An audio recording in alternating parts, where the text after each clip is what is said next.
Croatia capital అయిన జగ్రేబ్లో ఉన్నాను. ఇక్కడ ఓల్డ్ టౌన్ ఎక్స్ప్లోర్ చేయడం కంటే బార్డర్ క్రాస్ చేసి బాస్నియా ఎలా ఉందనేది చూద్దాం అనుకుంటున్నాను. ఫ్రెండ్స్, మేము ఇప్పుడు క్రొయేషియాలోని స్టారా గ్రాడిస్కా అనే ఒక విలేజ్ వైపు వెళ్తున్నాం. అయితే అనుకోకుండా మేము వచ్చిన స్పాట్, ఈ స్పాట్ ఏంటో తెలుసా? This is called Stara Gradiska concentration camp. ఇది చూడడానికి ఒక పూల తోటలాగా ఎంత బాగుంది కదా. ఇదంతా ఒక ప్రిజన్ అనమాట. సో వీళ్ళు దాన్ని అలాగే కాపాడుతూ ఉంచేశారనమాట. ఫ్రెండ్స్, ఇక్కడ బాస్నియా బోర్డర్ దగ్గరకు వచ్చాము. బోర్డర్ చెక్ పోస్ట్ ఇది. సో ఇది బాస్నియానే కాకుండా EU చెక్ పోస్ట్ కూడా అనుకోవచ్చు, యూరోపియన్ యూనియన్ చెక్ పోస్ట్ కూడా. సో బాస్నియా అండ్ హెర్జగోవినా అనేది నా కంట్రీ నెంబర్ 86. ఈ సంవత్సరం 73వ దేశం. అస్సలు ఊహించలేదు. సో నేను క్రొయేషియా నుంచి మళ్ళీ బాస్నియాకి ఇంత ఈజీగా వచ్చేస్తానని చెప్పి అసలు ఊహించలేదు.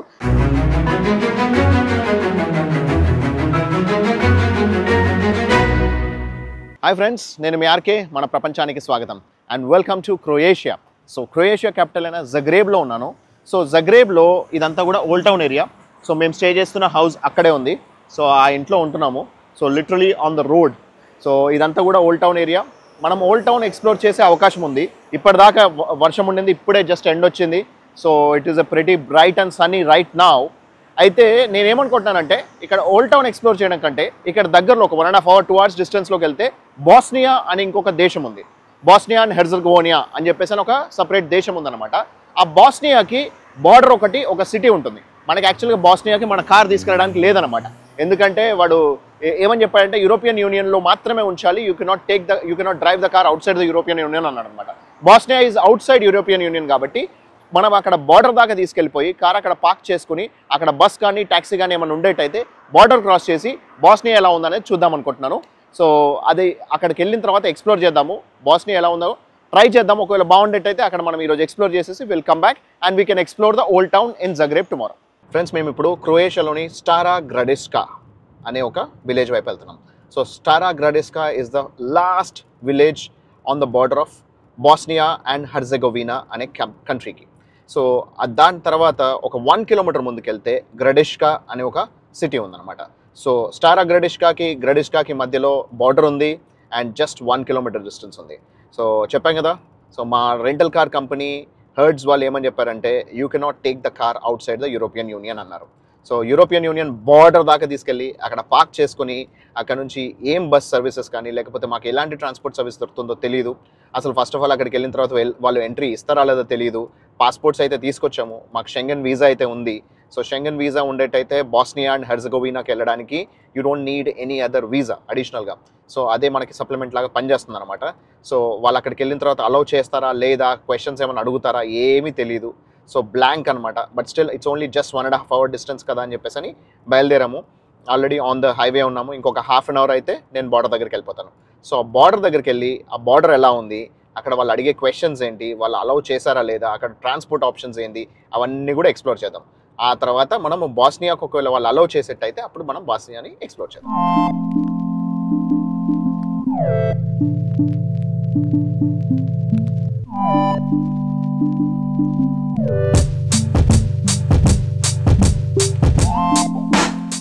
మనకి ఇండియాలో ఇప్పుడు ఫాస్టాగ్ సర్వీస్ వచ్చి టోల్ అన్నిట్లో కూడా ఆటోమేటిక్గా మనకి డిజిటల్ పేమెంట్స్ అయిపోతున్నాయి. కానీ డిజిటల్ పేమెంట్స్ అవ్వని చోట ఎక్కడైతే ఫాస్టాగ్ సర్వీస్ యాక్టివ్గా లేదో అక్కడ మనం ఇప్పటికీ మనము టోల్ అనేది పేమెంట్ చేస్తున్నాం. సో అయితే ఫాస్టాగ్ సర్వీస్ రాకముందు మనకి అవుటర్ రింగ్ రోడ్లో ఎట్లయితే ముందు ఒక ఎంటర్ అయినప్పుడు ఒక టికెట్ ఇచ్చేవాళ్ళు, మళ్ళీ ఎగ్జిట్ అయ్యేటప్పుడు మళ్ళీ వాళ్ళు ఎన్ని కిలోమీటర్స్ ట్రావెల్ చేసామో ఎంత డిస్టెన్స్ ట్రావెల్ చేసామో దాన్ని బట్టి మనకు ఛార్జ్ చేసేవాళ్ళు. సో ఆ కాన్సెప్ట్ అంటే ఇక్కడ ఇంకా ఫాస్టాగ్ కానీ లేకపోతే ఎలాంటి శాటిలైట్ టోల్ సిస్టమ్ కానీ ఇక్కడ ఇంకా క్రొయేషియాలో లేనట్టుంది. ఎందుకంటే నిన్న మేము హంగరీ నుంచి వచ్చేటప్పుడు చూసాము, ఈరోజు కూడా ఇప్పుడు క్రొయేషియా నుంచి we're heading towards Bosnia. So Bosnia బార్డర్కి వెళ్తుంటే కూడా ఇక్కడ కూడా మళ్ళీ మనకు ఒక టోకెన్ ఇచ్చి ఆ తర్వాత దాదాపు ఒక 25-30 kilometers డిస్టెన్స్ ట్రావెల్ చేసిన తర్వాత టోల్ రైడ్ ఎండ్ అయిపోయిన తర్వాత మళ్ళీ ఆ టోకెన్ తీసుకొని పేమెంట్ అనేది ఛార్జ్ చేశారనమాట. సో ఆ కాన్సెప్ట్ ఇంకా ఇక్కడ నడుస్తుంది. సో ఈ విషయంలో వీళ్ళు ఇంకా వెనకబడి ఉన్నారు. మన India is far ahead in this. రెండోది ఇక్కడ నుంచి దాదాపు ఒక 7 kilometers డిస్టెన్స్ వెళ్తే మనకి స్టారా గ్రాడిస్కా అనేది ఇక్కడ బాస్నియా బార్డర్ అని చెప్పాను కదా. సో ఆ బార్డర్ సిటీ దగ్గరికి వెళ్తున్నాము. ఇంకొక 5 minutesలో మనం చేరుకుంటాము బార్డర్ దగ్గరికి. అక్కడికి వెళ్ళిన తర్వాత ఆ బార్డర్ సిచ్యువేషన్ ఏంటి, మనకి ఎంట్రీ దొరుకుతుందా లేదా అనేది చూద్దాం.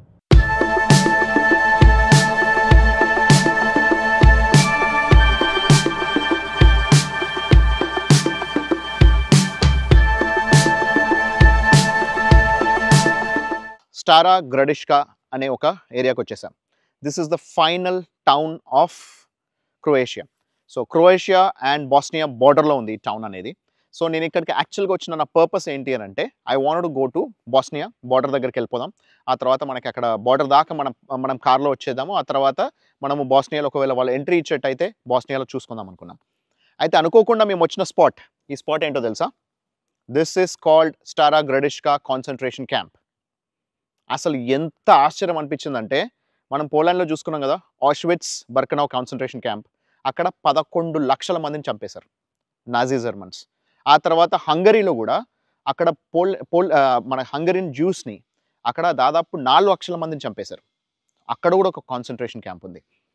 ఇక్కడికి వచ్చేసరికి ఇక్కడ కూడా ఇదంతా కూడా concentration camp. And this particular concentration camp was specific for women and children అంట. సో ఆడవాళ్ళకి, కిడ్స్ కోసం ఈ పర్టికులర్ కాన్సన్ట్రేషన్ క్యాంప్, ఇక్కడ ఒక ప్రిజన్ ఏర్పాటు చేసి ఇదంతా కూడా ఇప్పుడు మీకు కనిపించే ఈ ఏరియా అంతా కూడా ఎంత ప్రశాంతంగా ఉంది కదా. సో ఈ ఏరియా అంతా కూడా ఒక ప్రిజన్ లాగా యూజ్ చేసి 12,790 మందిని చంపేశారంట. సో 12,790 ప్లస్ పీపుల్ని ఇక్కడ చంపడం జరిగింది. సో దాంట్లో ముఖ్యంగా అట్రాసిటీస్ అన్నీ కూడా మ్యాక్సిమం ఆడవాళ్ళ పైన ప్లస్ కిడ్స్ పైన జరిగేవి. సో ఇవన్నీ కూడా ఇక్కడ క్రోయేట్స్ని, బాస్నియన్స్ని అంటే క్రొయేషియన్స్ వాళ్ళని, బాస్నియన్స్ని, ఇక్కడ లోకల్లో ఉన్న జ్యూస్ని వాళ్ళందరినీ పట్టుకొచ్చి ఇక్కడ చిత్రహింసలు పెట్టి నరకయాతల్ని చూపించి ఆ తర్వాత వాళ్ళని చంపేసేవాళ్ళంట. సో ఇది కూడా అంతా కూడా కాన్సన్ట్రేషన్ క్యాంప్. అండ్ వీళ్ళకి ఎక్కడి నుంచి ఇండిపెండెన్స్ వచ్చిందో తెలుసా?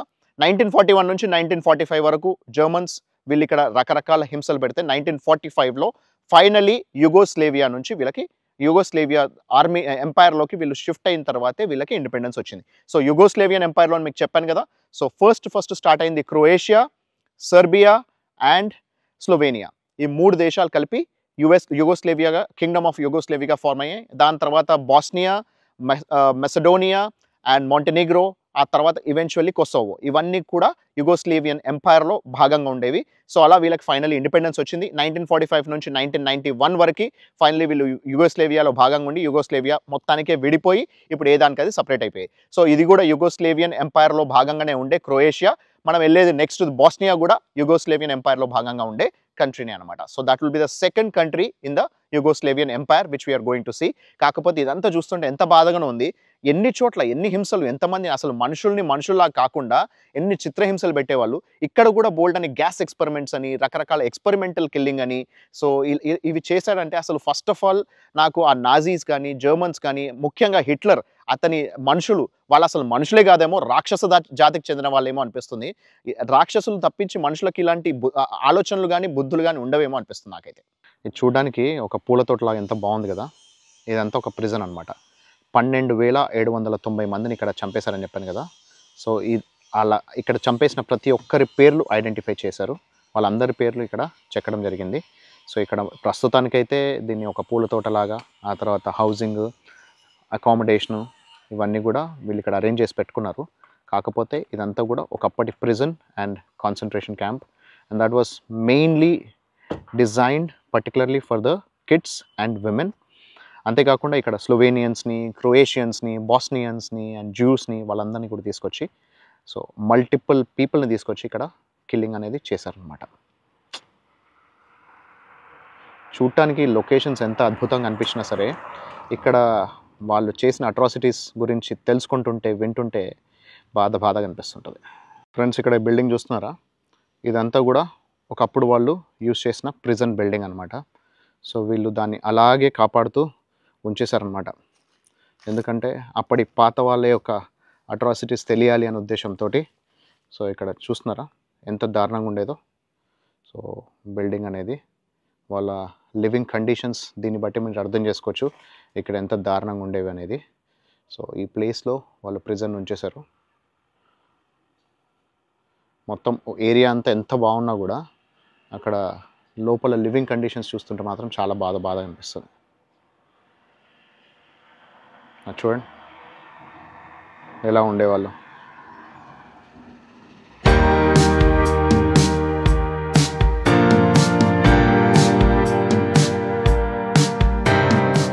ఫ్రెండ్స్, ఇక్కడ బాస్నియా బోర్డర్ దగ్గరకు వచ్చాము. బోర్డర్ చెక్ పోస్ట్ ఇది. సో ఇది బాస్నియానే కాకుండా EU చెక్ పోస్ట్ కూడా అనుకోవచ్చు, యూరోపియన్ యూనియన్ చెక్ పోస్ట్ కూడా.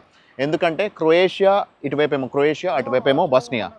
సో ఇంతకుముందు అక్కడ వీడియో తీస్తుంటే పోలీస్ వాళ్ళు నో అని చెప్పేసి అనడంతో అది నేను ఆ వీడియో అనేది మధ్యలోనే కట్ చేస్తాను. సో ఇది క్రొయేషియా బార్డర్ అనమాట. Croatia and European union border. ఈ బార్డర్కి అటువైపు వెళ్తే మనము బోస్నియాలో ఎంటర్ అవుతాము. So Bosnia is outside the European union. So మనకి ఇదే కార్లో వెళ్ళొచ్చు అని చెప్పేసి అంటున్నారు. ఎందుకంటే నార్మల్ బస్సెస్ కానీ ట్యాక్సీస్ కానీ ఏమి ఉండవంట. సో ఏవైనా సరే సిటీ నుంచి జగ్రేబ్ నుంచి స్టార్ట్ అయ్యేటైతే మాత్రం ఉండేది. కానీ ఇక్కడ మనకి బన్యా లూకా అని చెప్పేసి ఒక సిటీ ఉందన్నమాట. అది క్యాపిటల్ కాదు, కాకపోతే పెద్ద సిటీ. ఇక్కడ నుంచి స్ట్రైట్గా ఒక 1.5 hours వెళ్తే బన్యా లూకా వస్తుంది. సో మనము బన్యా లూకా దాకా వెళ్తామా, లేకపోతే ఇక్కడ దగ్గరలో ఉన్న జస్ట్ బార్డర్ సిటీ చూసుకుంటాం అనేది ఏది వీలైతే చూసుకుందాం. బార్డర్ చెక్ పోస్ట్లో రైట్ సైడ్లోనేమో మనకి యూరోపియన్ యూనియన్ పాస్పోర్ట్స్, ఇక్కడేమో ఆల్ పాస్పోర్ట్స్ అని రాస్తుంది. సో డిఫరెంట్ కౌంటర్స్ ఉన్నాయి. వెళ్ళి మన పాస్పోర్ట్ చూపించేసి అలో చేస్తే బోస్నియాలోకి ఎంటర్ అయిపోతాం. ఇక్కడ మనది పాస్పోర్ట్ తీసుకొని ఎగ్జిట్ స్టాంప్ అయితే వేస్తారు. ఈ బ్రిడ్జ్ అనేది ఇదే బార్డర్ అనమాట. బ్రిడ్జ్కి అటువైపు ఇప్పుడు బోస్నియాలో ఎంటర్ అవుతున్నాం. సో మళ్ళీ మనకు అక్కడ ఎంట్రీ స్టాంప్ వేయించుకొని వెళ్ళాల్సి ఉంటుంది. ఈ కార్ని వాళ్ళైతే ఏం ప్రాబ్లం చేయలేదు ఎగ్జిట్ అయ్యేటప్పుడు. మరి ఎంటర్ అయ్యేటప్పుడు ఏమంటారు అనేది చూడాలి, తెలియదు సిచ్యువేషన్ ఎలా ఉంటుంది అనేది. అక్కడైతే తొందరనే అయిపోయింది. ఇక్కడ ఎంత పెద్ద క్యూ ఉంటుందో చూడాలి. బోస్నియా బార్డర్లోకి అయితే అడుగు పెట్టేశాము. వీళ్ళు లోపలికి రానిస్తారా లేదా అనేది చూడాలి. మనకి ఎగ్జిట్ స్టాంప్ అనేది వీళ్ళు యూరోపియన్ యూనియన్ ఎగ్జిట్ స్టాంప్ అనేది వేశారనమాట. ఎందుకంటే మనం క్రొయేషియా నుంచి ఇప్పుడు యూరోపియన్ యూనియన్ దాటేసి బోస్నియా అండ్ హెర్జగోవినాకి వెళ్తున్నాము. సో అక్కడ పైన మనకి కార్ సింబల్ కూడా కనిపిస్తుంది చూడండి. సో ఫ్లైటా, ఫెరీనా, కారా అనేది మనకు క్లియర్గా అర్థమయ్యేటట్టు ఇక్కడ నుంచి ఎగ్జిట్ అయిపోతున్నాము. ఆ తర్వాత మళ్ళీ మనము ఇంకో కొత్త దేశంలోకి ఎంటర్ అవబోతున్నాము. ఎగ్జిట్ స్టాంప్ అయితే అయిపోయింది. సో ఎంట్రీ స్టాంప్ ఎలా ఉంటుందనేది చూద్దాం. Hi friends, welcome to Bosnia and Herzegovina. So Bosnia and Herzegovina అనేది నా కంట్రీ నెంబర్ 86. ఈ సంవత్సరం 73వ దేశం. అస్సలు ఊహించలేదు. సో నేను క్రొయేషియా నుంచి మళ్ళీ బోస్నియాకి ఇంత ఈజీగా వచ్చేస్తానని చెప్పి అసలు ఊహించలేదు. ఎందుకంటే ఇక్కడ మనల్ని రెంటల్ కార్ అనేది వాళ్ళు నాట్ అలౌడ్ అని చెప్పేసి అన్నారు. కాబట్టి మనకి చేయరేమో, పర్మిషన్ ఉండదేమో, బస్లోనో ట్యాక్సీలోనో దేంట్లోనో వెళ్ళాలనుకున్నాము. ఇక్కడ బస్సెస్ లేవు, ట్యాక్సీస్ లేవు, ఏవి లేవు. ఎందుకంటే మనము మెయిన్ జగ్రేబ్ నుంచి మాత్రమే మనము మన బస్సులో రావడానికి అవకాశం ఉంది. యాక్చువల్గా దగ్గరికి వెళ్తే ఇక్కడ ఒకటి బన్యా లూకా అని చెప్పేసి ఒక టౌన్ ఉందన్నమాట. సో ఒక 1 hour డిస్టెన్స్లో వెళ్ళాలి. సో వీలైతే మనం బన్యా లూకాకి వెళ్ళేసొద్దాం. సో మనకి అప్పుడు ప్రాపర్గా బోస్నియాని ఎక్స్ప్లోర్ చేసినట్టు ఉంటుంది. సో ఈరోజు మనం చూసుకుంటే స్టాంప్ ఇక్కడ 2 స్టాంప్స్ పడ్డాయి. ఒకటేమో exit stamp of European union at Stara Gradiska, and then రెండోదేమో గ్రడిష్కా ఇన్ బోస్నియా. సో ఇక్కడ BH అని రాస్తుంది. ఇది కూడా మనం కార్లో వచ్చినట్టు స్టాంప్ వేశారనమాట. సో BH అంటే Bosnia and Herzegovina. So Bosnia and Herzegovina అనేది ఇక్కడ కంట్రీ నేము. సో మనకి ఒకటే రోజు 2 స్టాంప్స్ పడ్డాయి. మళ్ళీ మనం రిటర్న్ వెళ్ళేటప్పుడు మళ్ళీ సేమ్ ఇక్కడ ఒక ఎగ్జిట్ స్టాంప్, మళ్ళీ ఒక ఎంట్రీ స్టాంప్. సో ఇన్ని రోజుల నుంచి మనం యూరోపియన్ యూనియన్లో ఇన్ని దేశాలు తిరిగినా సరే, దాదాపు 15 దేశాలు తిరిగాము. ఒక్క దగ్గర కూడా స్టాంప్ పడలేదు మనకి, ఎంట్రీ కానీ ఎగ్జిట్ కానీ. ఇప్పుడు మాత్రం ఎంట్రీ ఎగ్జిట్ స్టాంప్స్ పడుతున్నాయి. ఆడ 4 o'clock అవుతుండడంతో క్లాక్ టవర్లోంచి మనకు అక్కడ సౌండ్స్ కూడా వినిపిస్తున్నాయి. సో ఇది ఇట్ లుక్స్ బ్యూటిఫుల్. ఇక్కడ మనకి ఒక చర్చ్ అనేది ఎంటర్ అవ్వడంతోనే ఉంది. అయితే ఇంకొక సర్ప్రైజింగ్ ఫ్యాక్టర్ ఏంటి అని అంటే, బ్రిడ్జ్ అక్కడ మనకి బార్డర్ ఉంది. బార్డర్ అనేది బ్రిడ్జ్కి అటువైపు ఏమో మనకి క్రొయేషియా అనమాట, బ్రిడ్జ్కి ఇటువైపు. సో మధ్యలో వాటర్ వచ్చినాయి అనమాట. సో బ్రిడ్జ్కి ఇటువైపు రావడంతోనే వెల్కమ్ టు బోస్నియా అని వచ్చింది. ఇంటర్నెట్ పని చేయట్లేదు, నా యూకే సిమ్ పని చేయట్లేదు. ఇక్కడ నా ఇండియా సిమ్లో ఓన్లీ 2G మాత్రమే వస్తుంది. 2G అసలు 3G కూడా రావట్లేదు, ఎడ్జ్ మాత్రమే వస్తుంది. సో దాంతో ఇంటర్నెట్ పని చేయట్లేదు. సో బేసిక్లీ ఇక్కడ వీళ్ళ GPS సిస్టమ్ కానీ లేకపోతే వీళ్ళ శాటిలైట్ సిస్టమ్ ఎంత బాగుందంటే, ఇక్కడ రావడంతో జస్ట్ 1 kilometer బయట కూడా మంచిగా ప్రాపర్గా పనిచేసింది, బ్రిడ్జ్ పైన కూడా పనిచేసింది, ఇక్కడ మాత్రం పని చేయట్లేదు. సో అలా ఉంది ఫ్రెండ్స్. ఇప్పుడు బోస్నియాలోని బన్యా లూకా వైపు వెళ్తున్నాము. బన్యా లూకా అనేది ఒక మంచి టౌన్ అనమాట. వెళ్ళే దారిలో పెట్రోల్ పోయించుకుందామని చెప్పి ఇక్కడ ఆగాము. సో ఇప్పటిదాకా మాకు పెట్రోల్ అన్ని చోట్ల కూడా 150 రూపీస్ దాకా ఉంది. దాదాపు 1.5, 1.6 యూరోస్ అలా ఉందన్నమాట. ఇక్కడికి వచ్చి చూసుకుంటే ఇక్కడ 1.3 యూరోస్లోనే ఉంది. అంటే దాదాపు 120 రూపీస్కే దొరుకుతుంది. అంటే మనకి ఇక్కడ దాదాపు ఒక 25 to 30 rupees cheaper than European union countries అనుకోవచ్చు. ఇది యూరోప్లోనే ఉంది, కాకపోతే యూరోపియన్ యూనియన్లో భాగంగా లేదు. It's a different country. ఇక్కడ బోస్నియాలో వీళ్ళు మార్కాస్ అంటారు అనమాట. సో ఇక్కడ కరెన్సీ అనేది మనకి ఈచ్ యూరో ఈజ్ 1:2 అనమాట. కాకపోతే మనకు 1.9 చొప్పున ఇచ్చారు వాళ్ళు. బ్యాంక్లోకి వెళ్తే 1.94, 1.95 ఇస్తారంట ఆఫ్టర్ కమిషన్. 1.1:2 అనేది యూరోకి కనెక్ట్ చేశారు యాక్చువల్గా. సో ఇది 20 అండ్ ఇది 10. సో ఇంకా 50 and 100 నోట్స్ కూడా ఉన్నాయన్నమాట. సో వీటిని KM అని కూడా పిలుస్తూ ఉంటారు. సో మార్కాస్ అని చెప్పేసి అని అంటారు అనమాట, మార్క్స్ అంటారు. అండ్ దెన్ వీళ్ళకి కాయిన్స్ కూడా ఉన్నాయి అప్ టు 1 to 5 వరకు. సో ఇది మార్కా కేఎం, అండ్ దెన్ మిగతాయన్నీ ఇది 50 ఫెనింగ్స్, అండ్ దెన్ ఇది 20 ఫెనింగ్స్, 10 ఫెనింగ్స్. సో మార్కా అండ్ ఫెనింగ్స్ అనేది ఇక్కడ కరెన్సీ అనమాట. సో ఇక్కడ కరెన్సీ ఇది. అండ్ చూసుకుంటే ఇక్కడ మనకి పెట్రోల్ కూడా తక్కువనే ఉంది. అండ్ ఇక్కడ లొకేషన్ చూస్తున్నారు కదా, బ్యూటిఫుల్గా ఉంది, అమేజింగ్ ఉంది. మొత్తం కంప్లీట్ అన్ని ఓల్డ్ స్టైల్ స్ట్రక్చర్ ఉన్నాయి, మొత్తం హట్స్ అన్ని గుడిసెల ఆకారంలో ఉన్నాయి ఇళ్ళన్నీ కూడా. సో ఇప్పటిదాకా నేను వీడియో తీశాను. అన్ఫార్చునేట్లీ ఐఫోన్లో iOS 18లోకి వెళ్ళిన తర్వాత ఈ మనము టైమ్ ల్యాప్స్ వీడియోస్ తీస్తుంటే ఎగిరిపోతున్నాయి. అదేంటో నాకు అర్థం కావట్లేదు. నేను మొన్న ఒక కంట్రీలో కూడా నేను వీడియో తీస్తే అది కూడా ఎగిరిపోయింది, ఈ రోజు కూడా వీడియో తీస్తే ఎగిరిపోయింది. సో ఏది ఉంటుందో ఏది ఉండట్లేదో అర్థం కావట్లేదు. సో ఒక్కోసారి ఈ iOS వాళ్ళ యాపిల్ వాళ్ళకి మనం అప్డేట్ ఇవ్వాలి. So there is serious issue, ఎందుకంటే తీసిన వీడియో ఎగిరిపోతుంది, కనిపించట్లా. సో అదేంటనేది చూసుకోవాలి. సో ఇక్కడ నుంచి నేను వీలైతే టైం ల్యాప్స్ లేదంటే ఫుల్ వీడియోనే ప్రాపర్ వీడియో తీసి మీకు చూపిస్తాను. ఎండకు ఎండ, వర్షానికి వర్షం, మబ్బుకు మబ్బు అవుతుండడం వల్ల అక్కడ మనకి రెయిన్బో కూడా వచ్చేసింది చూడండి. ఇప్పుడే లైట్ అయిపోతూ వచ్చింది. ఇంతకుముందు చాలా డార్క్గా తిక్కగా ఉండే, అక్కడే మనకు టోల్ లాగా ఉండడం వల్ల తీయలేకపోయాను. ఇక్కడ ఆపే సిచ్యువేషన్ లేదు. బట్ లుక్స్ సో బ్యూటిఫుల్ చూడండి.